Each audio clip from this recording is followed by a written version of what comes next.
Chapter 9. The Army on the March. Sun Tzu said, "We come now to the question of encamping the army and observing signs of the enemy. Pass quickly over mountains and keep in the neighborhood of valleys. Camp in high places facing the sun. Do not climb heights in order to fight. So much for mountain warfare. After crossing a river, you should get far away from it. When an invading force crosses a river in its onward march, do not advance to meet it in midstream. It will be best to let half the army get across and then deliver your attack.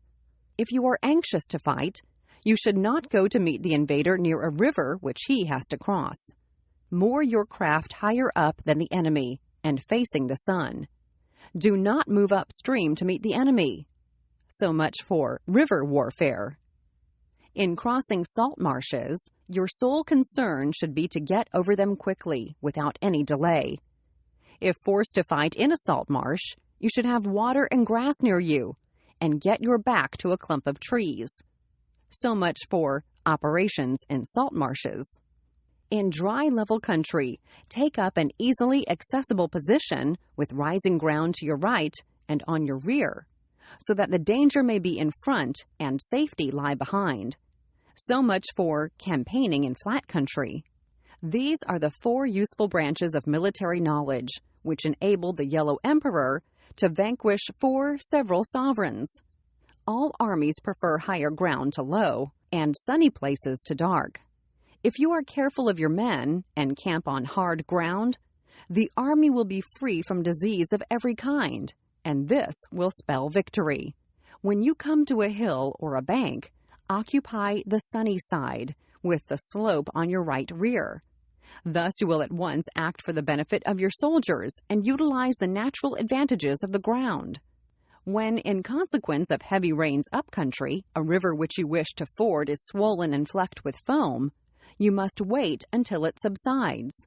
Country in which there are precipitous cliffs with torrents running between, deep natural hollows, confined places, tangled thickets, quagmires, and crevices, should be left with all possible speed and not approached. While we keep away from such places, we should get the enemy to approach them. While we face them, we should let the enemy have them on his rear. If in the neighborhood of your camp there should be any hilly country, ponds surrounded by aquatic grass, hollow basins filled with reeds, or woods with thick undergrowth, they must be carefully rooted out and searched, for these are places where men in ambush or insidious spies are likely to be lurking. When the enemy is close at hand and remains quiet, he is relying on the natural strength of his position. When he keeps aloof and tries to provoke a battle, he is anxious for the other side to advance. If his place of encampment is easy of access, he is tendering a bait. Movement amongst the trees of a forest shows that the enemy is advancing. The appearance of a number of screens in the midst of thick grass means that the enemy wants to make us suspicious.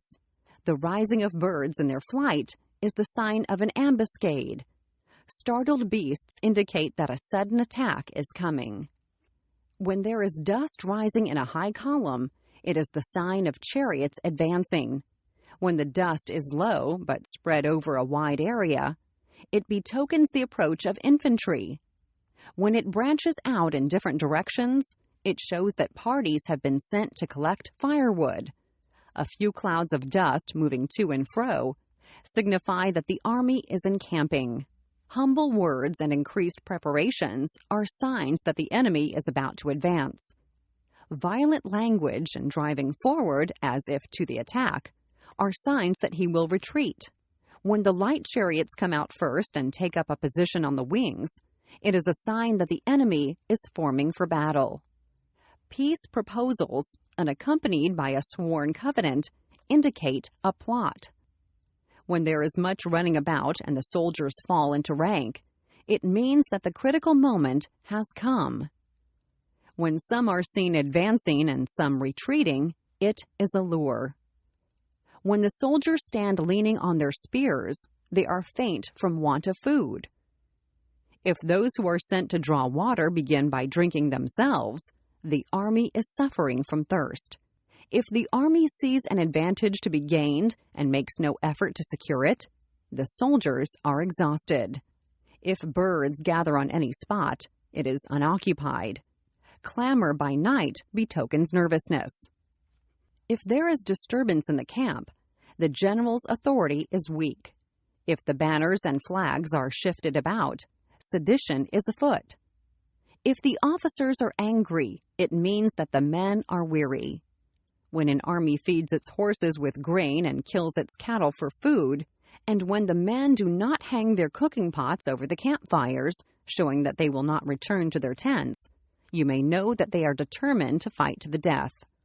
The sight of men whispering together in small knots, or speaking in subdued tones, points to disaffection amongst the rank and file. Too frequent rewards signify that the enemy is at the end of his resources. Too many punishments betray a condition of dire distress. To begin by bluster, but afterwards to take fright at the enemy's numbers, shows a supreme lack of intelligence. When envoys are sent with compliments in their mouths, it is a sign that the enemy wishes for a truce. If the enemy's troops march up angrily and remain facing ours for a long time without either joining battle or taking themselves off again, the situation is one that demands great vigilance and circumspection. If our troops are no more in number than the enemy, that is amply sufficient. It only means that no direct attack can be made.